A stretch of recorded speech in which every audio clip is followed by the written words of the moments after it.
All right, before anything else, I think we need to issue an apology. Oh. All right. So there's been a lot of discontent among the comments. So yeah, look, we said maybe Jazz shouldn't be in the new Dune. Okay, let's address that. It's been like 3 people, which is 98% of our audience. So listen, we messed up. Maybe it'll work. I don't know.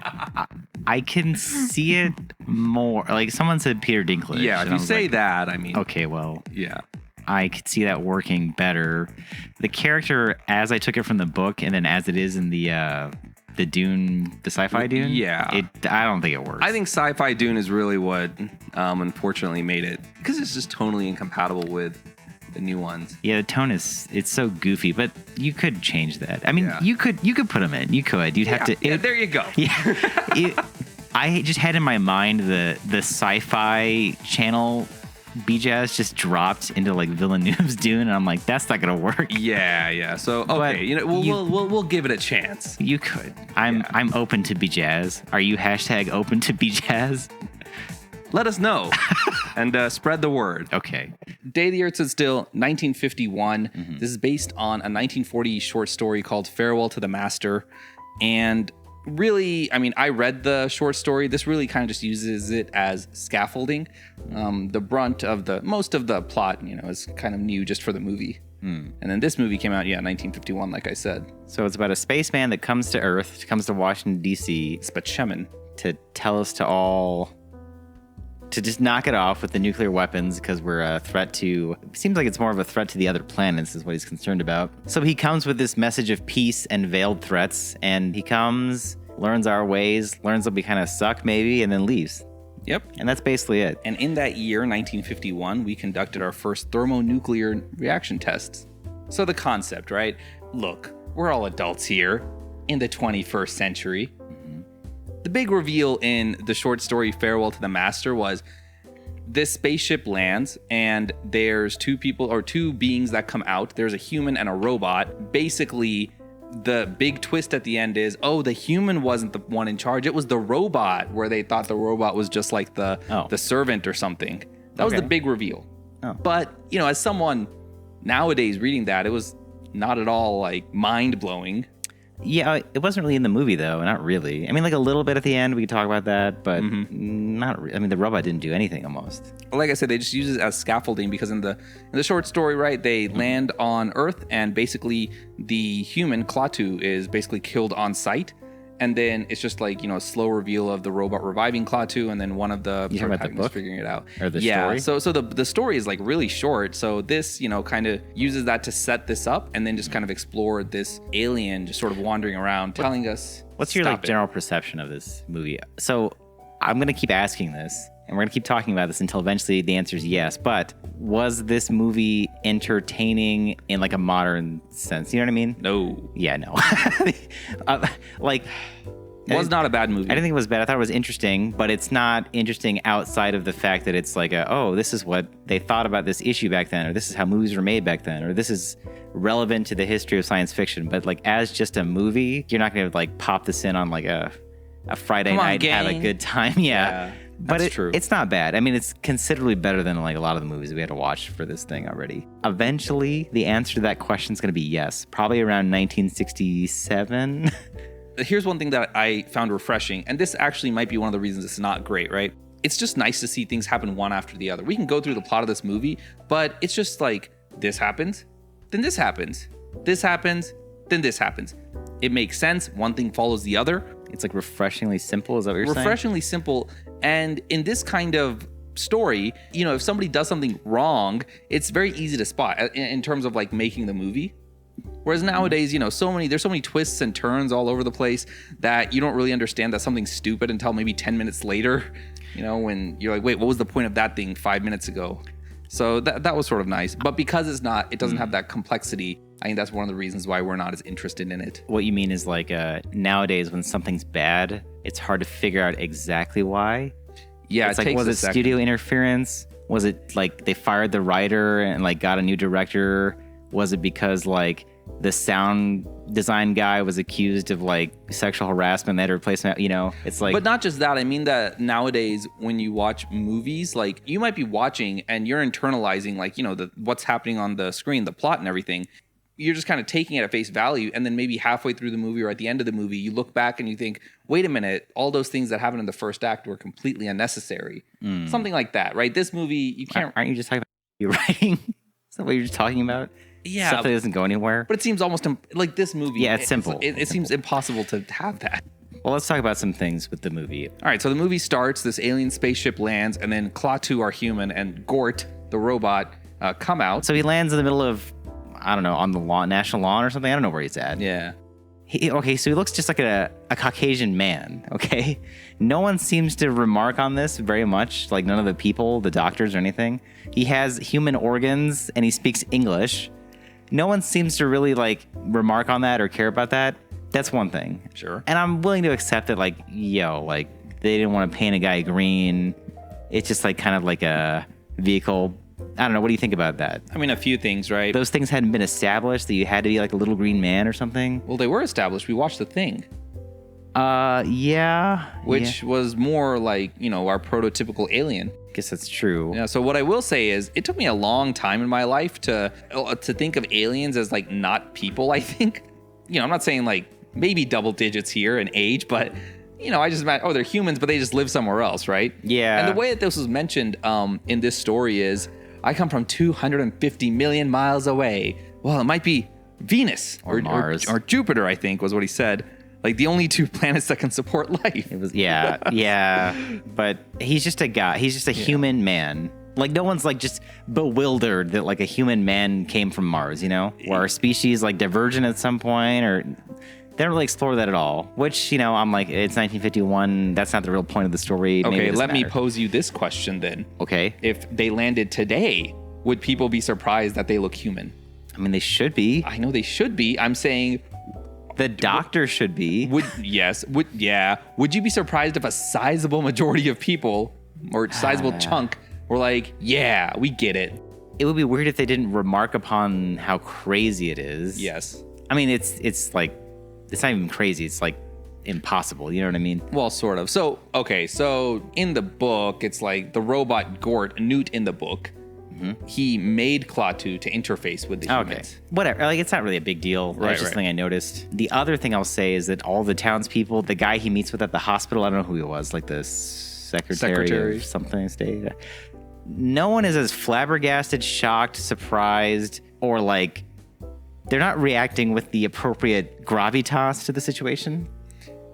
Like, this just happened. He's like, take me to see your president.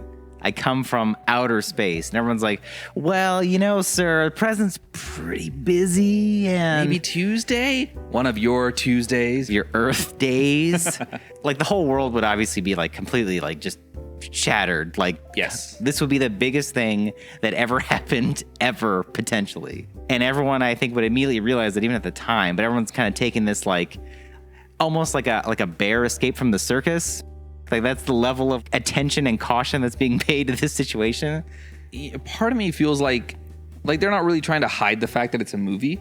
Yeah. So that's one. Like, it's like more, like a lot of these things this is more of like a naked parable, like a morality story. You know what I mean? So yeah, I get that. Like, and then it's not a rival. They're not focused on like. And then part of me feels like it's sort of a traumatized society. It's 1951, right? Nuclear weapons, there's all these new technologies and stuff. And I feel that people's brains are just kind of primed at this time. Like, anything's possible, whatever. Like, they're not in a lull. That's true. Yeah, that's true. I'll say one thing. It was interesting to note that, like, all the things that you think about that are bad with society today, I'm going to resist the urge to make a joke here that you have to cut later. But anyway, all the things that you think are bad with society today are, funnily, like, you see them even in this 1951 movie, like mass media promoting hysteria, lack of faith in science and belief in science, you know, mistrusting of other people, even to your own detriment, and like other countries. Like, all that stuff is in there and kind of like highlighted. It's just interesting that, like, you know, you always wonder, like, are these things new? if you go back and look at stuff, it's like they're not new. They are amplified, I'm sure, because of like our technology and communication and TikTok or whatever. But it was interesting to see those things. Like they're basically so. Klaatu, the alien guy, he gets shot immediately. He goes to the hospital for a couple days. He escapes. They're like, how did he escape? He just walked out. Of course. There was no guard. I mean, they had like one of those locks, like comical. He just walked out and then walks into like what do they call a bed and breakfast or something? There was a vacancy. It was like a hotel or something, like a small motel. Old school Airbnb. Yeah. And he just lives there with the people there, and he wants to just understand what Earth people are like to get a better feel of whether or not he should blow up the planet. Yeah, I mean, well, sort of. So, I mean, basically, Klaatu's mission is, hey, we understand that you've developed nuclear technology now. We, your neighbors here on Venus and Mars, are worried about you because you might, cause us harm. And so I want to get all of the representatives from your world together and speak to them about this, but I need to talk to a leader from every single nation on your planet. And the big problem is that the nations can't agree on this. Yeah. They won't even take him seriously. Like, he's talking to the Secretary of State in the hospital, Klaatu is. And, like, he's an alien. He just landed.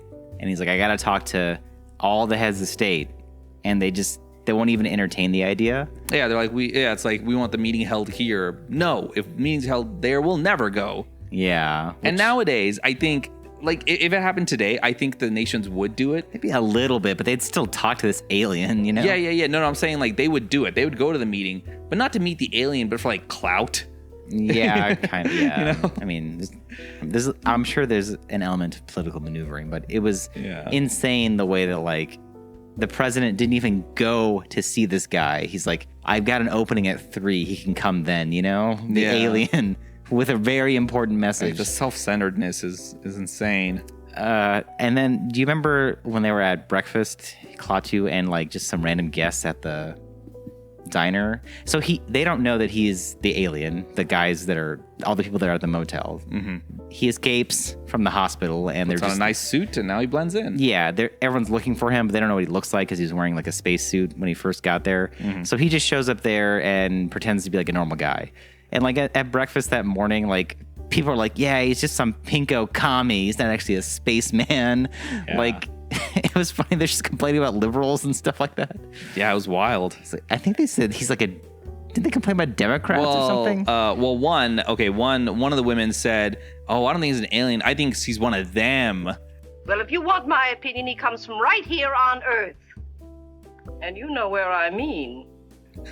Yeah. And then they were like, they don't have, well, he'd come on a plane, not a spaceship. Oh, I don't know about that. Yeah. They basically said that this ain't no spaceman. He's a commie. Yeah. What's the government going to do? They're a bunch of Democrats. Yeah, that's right. That's crazy. That's funny. It's crazy. 1951. 1951, Sputnik is 1957, so the first satellite.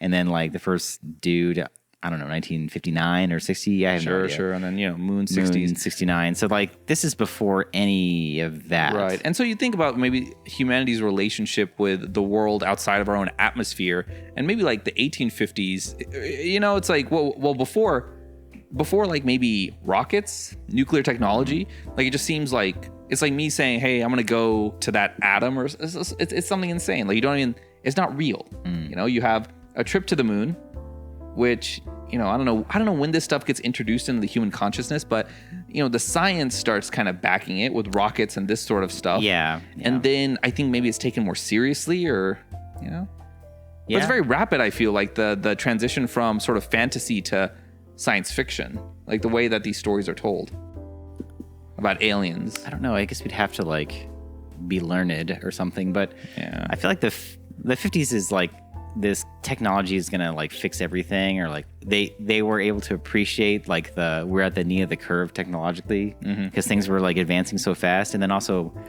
that was maybe the first part of our technological development when you got into like stuff that was like almost mystical. I mean, like microwaves or like radar waves. There's things that you couldn't see. Things you can't see and like kind of understand how it works. Like a steam engine, you're like, okay, well, It's got a big gear that moves or something. And but like, electricity, like, you know, like as the car, you can see all the mechanical pieces.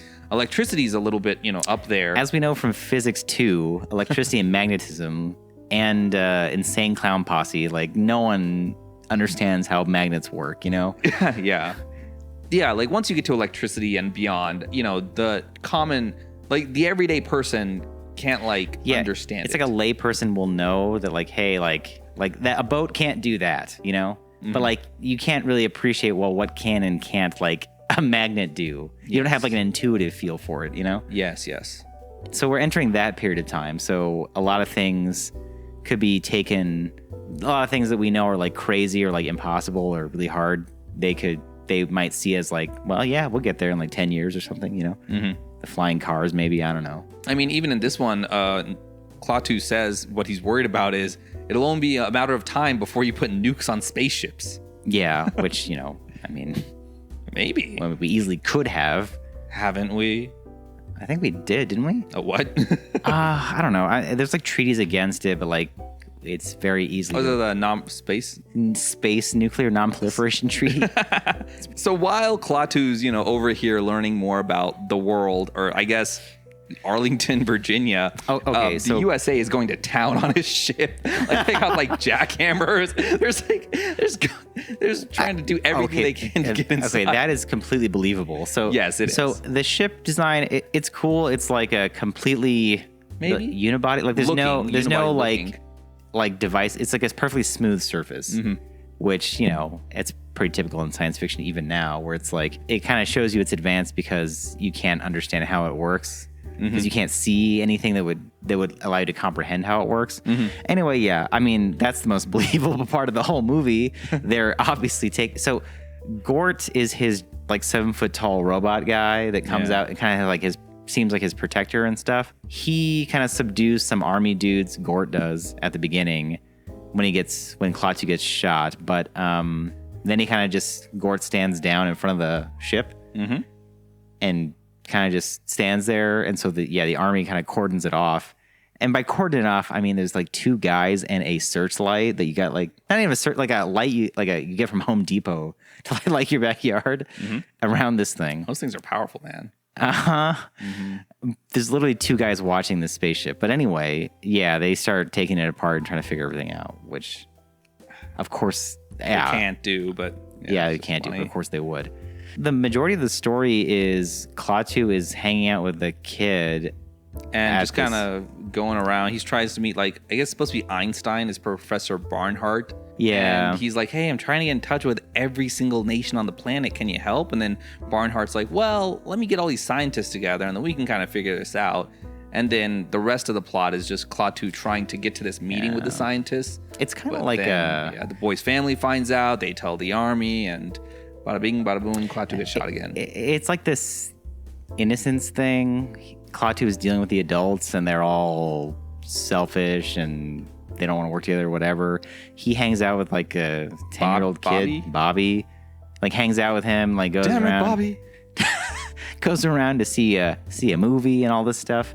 And I think it's supposed to be one of those things where it's like, oh, the kid, like human beings, or like the kid is like innocent. It's just the world that makes him turn into this thing, something like that. Like he seems to like the kid. So I think that the kid kind of like because he doesn't know anything about. Well, it's like weird. It's like he doesn't know. He knows everything about Earth, but also like doesn't know.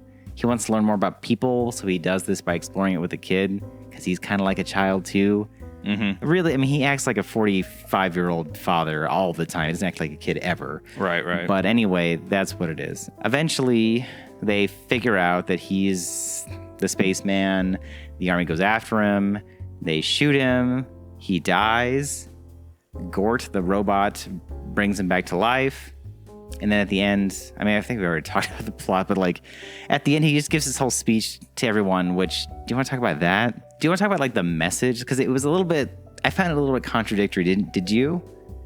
He's like, put down your guns or we'll kill you. Sort of. He's like, you guys are too dangerous. We're going to have to blow up your whole planet. Well, it was more like, don't come into my lawn. You do whatever you want in your house. But you step on my lawn, Like- my like- robot's going to take all you out. So I think this movie and like its place in cinema and like why it was selected as like, you know, culturally significant is because of it came in 1951 as like a anti-war, anti-nuclear thing. That's what I feel like. That's it's like cultural legacy or whatever, you know? For whatever reason I have on here, interesting to see the movie stance on nuclear technology, pro-nuclear energy. It's not pro-nuclear energy. What do you mean? The whole point is like they're developing nukes, they're worried about it, and don't take nukes into space. That's the whole point of the movie. Oh, I think it has like a bit of a more nuanced take than no nuclear technology, because even he says like it's atomic energy that powers a spaceship. He does? Yes, Oh. I believe. Well, okay, what I was going to say is it's a little... But it's saying like, hey, but now with nuclear technology, you have much more power than you did before. Be careful with it. You know, it's such a big deal that even people from outside your own world are coming down to tell you to take it seriously. Yeah, but like, didn't you find it... I feel like the movie tries to portray this as like, this is like a learned, wise man come to like... Oh, yeah. Put these squabbling kids or like people that just selfish people that are going to ruin their own planet. Yeah, it's definitely like one of those... But like, his message is pretty menacing now. It's just like, it's just weird. Well, they call him a menace. He's a menace. He calls him a menace. But like those people that call him a menace are portrayed as like the bad guys in the movie. Yes. It's very similar to... Is it not hypocritical to be like, you're about to have weapons that could like destroy other planets, so get it together or we'll blow you up with our planet destroying weapons. You know what I mean? Well, okay, no. Because the thing is that, okay, Klaatu, his race of people, they created the robots to keep themselves in check. Okay, that's like the one interesting thing about this movie I found is that Gort, the giant robot that like protects him, he's like a space policeman. So what Klaatu says is they created this group of robots to violently enforce peace upon all of them. Yes, to violently enforce pacifism. So he said they created these robots to make it where like if anyone causes any problems, the robots will like blow up the aggressor immediately. Yes, which is like kind of crazy. I mean, the robots are there to aggressively enforce non-aggression. I found that concept to be like the most interesting part. Yes. Which they barely touch on. Just at the very end, he explains that like if you guys take nukes into space, these robots will detect that and then blow you up. Yes. It's almost like a dead hand switch. Like he doesn't even have control over it. Like Klaatu can't stop it. Mm-hmm. It's just kind of insane that whoever made these robots kind of like unilaterally imposed this upon every race in the galaxy or whatever their reach is. I found that interesting because it's like, well, what if like, well, you can imagine like this wouldn't always be a good thing, right? Like, what if you're being oppressed by like, I don't want to get all Second Amendment here, but like, what if, what if your government is like oppressing you, but like legally, they're like lawful eviling you? Well, and like you can't use any force against them, or the robots that are like neutral will just blow you up. So sure, but there's no interplanetary conflicts right now, right? Like no, but like within planets or something. Well, they're okay with the squabbles, like he says. They don't really mind the planets messing within itself. Within the planets, different planets. I just find the implications of that a much more interesting idea to be explored, which they didn't at all. But yeah. I mean, really, at the end of the day, this guy just like comes down and he's like, "Hey, we over here in Venus and Mars are living a pretty good life. You got yourselves a new toy. Don't mess around." And he's like, "Oh, you're gonna get blown up," and it's totally out of our hands. It's like a force of nature now, Gort. Do you want to talk about Gort? The Klaatu Barada Nikto. Oh, here's one thing I'll say. He spoke this alien language. Klaatu did. I was impressed with the fact that they had like their own language. I wasn't impressed. Oh no. By the fact that this is a 1950s thing, I'm sure. Okay, now you put a little twang on it or something. Like you make it sound like a foreign language. He speaks it like a Midwestern man. Klaatu Barada Nikto. Maybe make that's sure the you accent. say. I know. How do you know what it's supposed to sound like? I know, but you know, it sounds dumber that way. If you don't make it sound like a little exotic. Klaatu. I guess I don't know. Like Barada Nikto, baby. I don't really care too much. I didn't care too much either, but I did notice it every time. Sure. That's coming from our 2024 perspective. It just sounds more like gibberish, like just complete gibberish, which it is. Yeah. For a second, or well, actually, I guess for 30 minutes, Gort like deactivates all devices on the planet Earth. Yeah. At once, but like to a comical degree.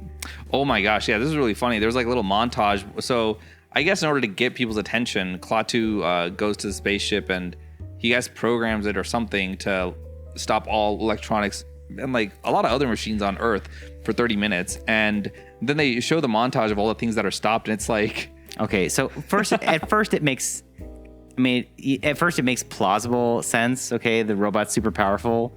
It's like, okay, all the electricity's gone, all the electricity's out, the lights are out, the elevator doesn't work. Okay, that's crazy. He has power over the whole world.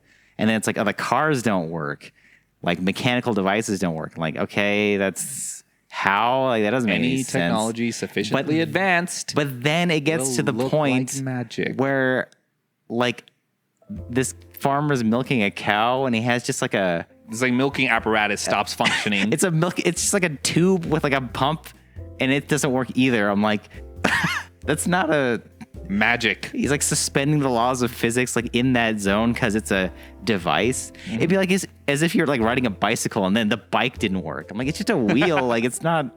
It's technology. Yeah, I know. It's like you're like trying to hammer a nail and like it doesn't work because it's technology.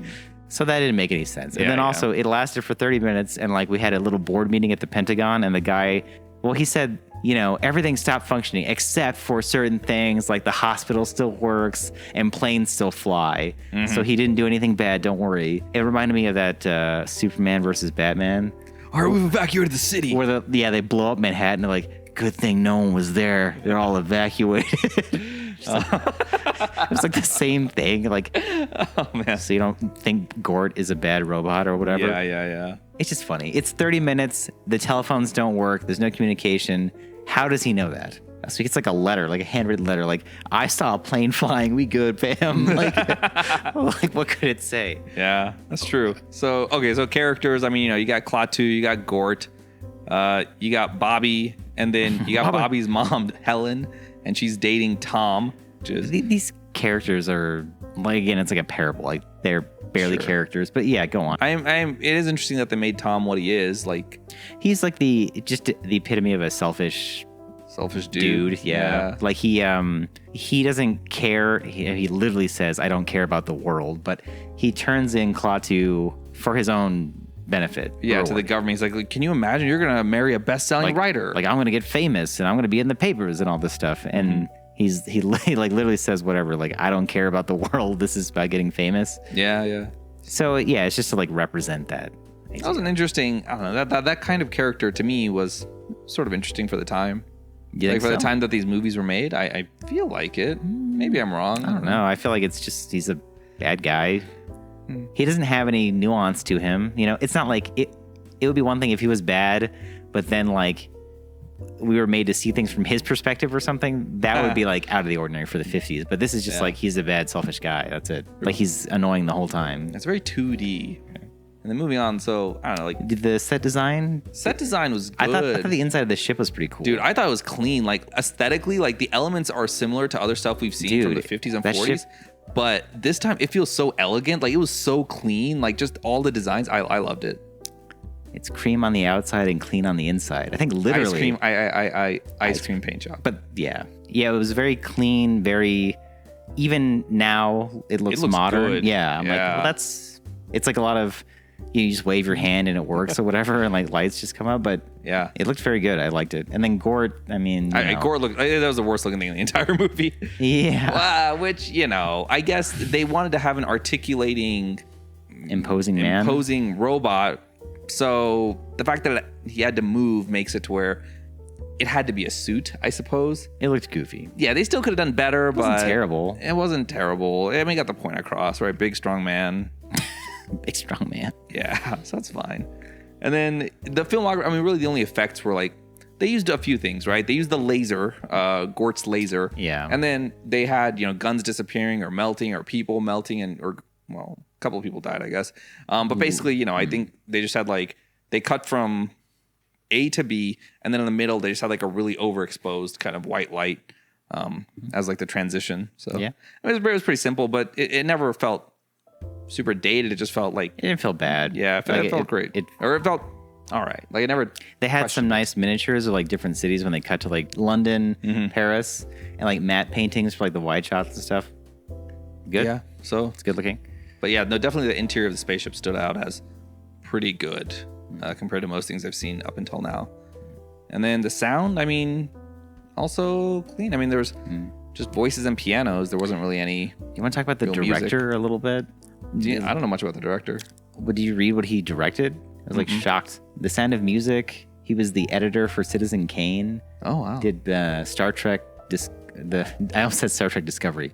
The first Star Trek movie, I think. Star Trek: The Motion Picture. Oh wow. Directed that one. Andromeda Strain.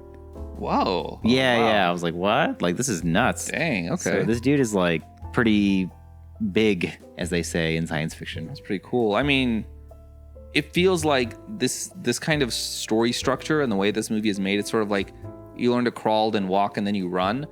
It feels like nowadays everything that I see makes it look like these people never learned how to walk. Oh, Like wow. sometimes, right? Like there's obviously great stuff these days. Sure. I'm just saying, like sometimes it feels wild to me that I feel like this is like a whole other thing, but I feel like the principal problem of like stuff that sucks nowadays is like just too many people working on it, and then those people, their goal is not focused on the same thing either. Like this is like they have very clear, this is what we're doing, and I'm the director, and it's kind of a simple thing. You don't have like a lot. I mean, I don't know, but it's nothing compared to today with like the studio interference, like we got to bump up this demographic. So this third writer, you write this guy in, we got to tie it into this other movie. So put this character in. right, we gotta sell to this region, and then we have to have like toy tie-ins over here. And then we have to make sure that we put, Because a story and like writing is like a thing where it has to be very coherent. You can't just say like, cut that out, put that in. It messes the whole thing up, Right. Like it just doesn't work. So I think that's why you don't encounter that kind of problem. Yeah, I mean, there was studios definitely had issues. I mean, this was made by 20th Century Fox, which was before 20th Century and Fox, and they merged, and they've had their own issues. So I was reading a bit on the studio history. So, it was financing pictures. I mean, I'm sure studios, if they had the technology and the means available to them that they have today, they would do everything, back then too. But yeah. Did you read about you put that clip in, the most incomprehensible 3 lines of dialogue I've ever encountered, where like Klaatu dies, Gort takes him to the ship and brings him back to life, and then the woman he's with, the Earth woman, I don't remember. Did you read this? They made him put that line in.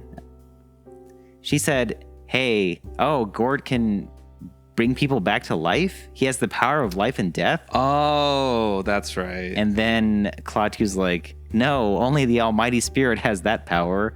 Yes. And then she asks, so like, you're alive or not? And he's like, I don't know. Anyway. Well, I'm alive, but who knows for how he says, long? I'm alive, but for how long, no one can tell. I'm like, that sounds like being alive, dog. I mean, I know, right? Like now that you're alive, like is there some like weird, like you're alive? Medicine can keep you alive now. Like, I mean, you've jump started the car. The car's gonna keep going. She was like, this is only temporary, and he's like, yes. No one can know for sure when I'll die. I'm like, yes, you're describing being alive. Pretty much exactly. So that was forced in. Yeah, you didn't read that? Okay, No, but I mean that's obvious, so there's obvious like Christ parallels in the story. Guy comes from outer space, tells everyone to get their stuff together and be peaceful and nice, and then he's killed by them because they are afraid of his alien ways and messages, and then he's brought back from the dead and says, really get together, and flies away. I mean, that's or these robots are gonna nuke for you. you. Yeah. So the very obvious like Christ parallels there, but I forget the studio or for the ratings board or something, they made him put that line in there to make it seem like Gort, that robot, didn't have the power of life and death, like wasn't God. So she's like, he can do that? And I'm like, no, I'm just alive now. You're not seeing what you think you saw. The acting's fine. Like I never thought this is a bad actor. The acting's fine. The characters are fine. The effects are fine. The cinematography's fine. Yeah, everything's fine. There's nothing that I would say this is bad. It kind of it dragged a little bit. It's not that long. It's like an hour and a half, but like it kind of drags a little bit. Yeah, if you took away 10 minutes, I think this movie would be, it would be more easily watchable. Because he kind of is just wandering around and just talking to people and... Well, not even that. There's specifically, there's no dialogue. Yeah. Him wandering around. Okay, I want to talk about 2 things. One, why does he have diamonds? He has diamonds, like really rare diamonds. It's just to, I mean, that's fine, man. That's totally out of nowhere, though. Yeah, I don't think it's out of nowhere. It's just to emphasize that he's an alien, and what matters to us doesn't matter to him. He has alien ways. So he's hanging out with that kid, and they're gonna go to a movie. He's like, "Will they take this as money?" And he whips out like a big pile of diamonds, like perfect diamonds. I don't know. It's just weird. And then the kid's like, "Oh, you got diamonds? That's weird." He's like, "Some people use this as currency. It's better than money because it doesn't degrade and it's more portable," which I really don't think is true about the portable part. I mean, that man had like millions of dollars in his pocket. I know, but like, what if you need to spend $1, you know? Just like shave off like a change. A micron of the change is just like platinum bars or something. This isn't so. He's just flexing on us. Like this ain't nothing. This is nothing. We got this. This is just like $1 to me. The other thing I wanted to talk about. Mm-hmm. This is actually more connected to the 3-body problem, but I forgot to bring it up then. But it's kind of connected to this. But you know what I was thinking is like the concept of a alien invasion. You know how crazy that is? Like you're living your life, you think you know how things work, and then like aliens show up out of nowhere, totally different, more technology, ruin your life. That's like a kind of a weird thing to think about. But then I was thinking about it, and I'm like, this is actually not that uncommon of a occurrence or thing that would be faced by groups of people, you know, throughout history. Yeah. You know, like Native Americans or Incans or whatever, Aztecs, or whatever. You go far back enough. Yeah, who used the Gatling gun first? The Gatling gun? Yeah. Like the trenches and everything. I mean, that was a machine gun. Right. They existed. Oh, fine. Machine guns. Like, what was the first army to space that? I think it was the what they mentioned is the Boer War in South Africa, I believe. English. It was like an English colonial war. I see. There was like this is like a little poem, like a British Army poem. There's a little sing-song phrase from that time. It says, "Whatever happens, we have got the Maxim gun, and they have not." Maxim gun is like the first machine gun. But I believe that's the first time. Or the first major time. Mm-hmm. Gatling guns, for some reason, were like in effect, like even in like the American Civil War. But they're like mounted on like 2 giant wagon wheels, and you like crank them and stuff like that. It wasn't the same. Right, I suppose. And then you spin the barrels, and you still have to reload all of them. You know. Oh, I'm just reading here. It says it's anti-war ideology earned the film a special Golden Globe for Best Film promoting international understanding. Like you had heard of this movie before, right? Yeah.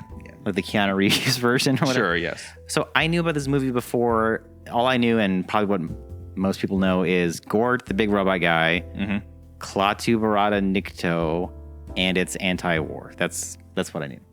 The poster for the movie is very misleading. It's funny because that movie looks awesome. Right. Even in the movie, they show, sort of the newspapers bemoaning, my goodness, this alien's gonna, come for us all. And there's like art in the newspapers depicting like, the usual alien coming and, terrorizing everyone. So the movie's kind of acknowledging that and making fun of it. But then the actual poster for the movie is in itself just amazing. Sure. When was Roswell?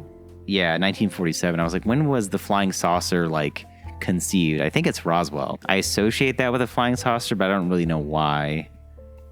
Roswell is where like the stereotypical alien comes from, like the big eyes or whatever. But a flying saucer is like aliens. Well, no. The thing, they also used it. No, that's true. It was a circle. That's true. Even though you didn't see it.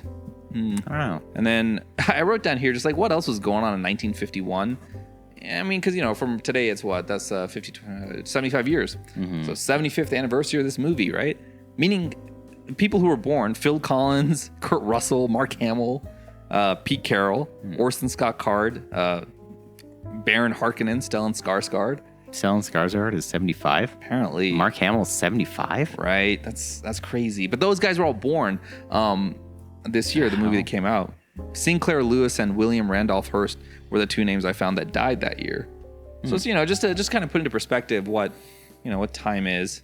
IBM was formed in 1951. The Marshall Plan expired. Yeah, Korean War was going on. So, it's just, I don't know, some things seem far away, some things don't. And then when you realize they're all sort of happening at the same time, you realize have a better appreciation for things time. In context. Yeah, quite literally. Exactly. So what did you think of the movie? I mean, any closing thoughts?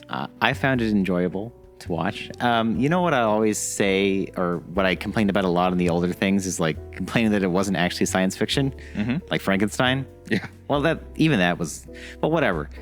This is definitely science fiction, you know. Oh yeah. And I guess I don't know. Like we've talked about, we brought up randomly some of the other science fiction movies we've seen, but this movie, anything you think it did better than the others?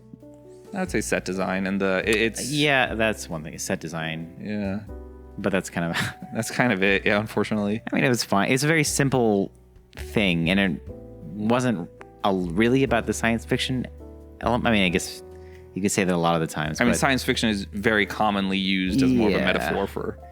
But it's stuck very tightly to like, it's about this message, you know? All right. Sounds good. We will see you guys next time. Next year.